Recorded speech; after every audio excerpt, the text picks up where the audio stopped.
8,000 మంది సైనికులని పంపించారు. తెల్లవారే సమయానికి గోడ్ కింగ్ అనే ఇరుకైన పర్వత ప్రాంతంలో విశ్రాంతి తీసుకున్న శివాజీ సైన్యానికి ఈ విషయం తెలిసింది.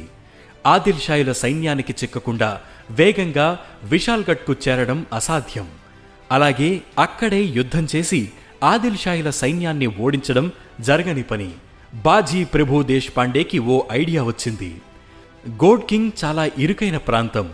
ఒక్కసారి ఎక్కువ మందితో గోడ్ కింగ్ను దాటలేరు. కాబట్టి సైన్యంలో సగం మందితో తాను గోడ్ కింగ్కు అడ్డంగా నిలబడి ఆదిల్ షాయులతో యుద్ధం చేస్తే మరోవైపు మిగిలిన సైన్యంతో శివాజీ విశాల్గఢ్కు వెళ్లవచ్చు. ఇదే విషయాన్ని తన సైనికులకు చెప్పి శివాజీ మహారాజు సురక్షితంగా చేరుకోగానే ఫిరంగులను 5 సార్లు పేల్చండి అని చెప్పాడు. అదే ఐడియాను అమలు చేశారు. యుద్ధం మొదలైంది. అరటి చెట్లను నరికినంత సులభంగా ఆదిల్ షాయులను నరికేస్తున్నారు బాజీ ప్రభు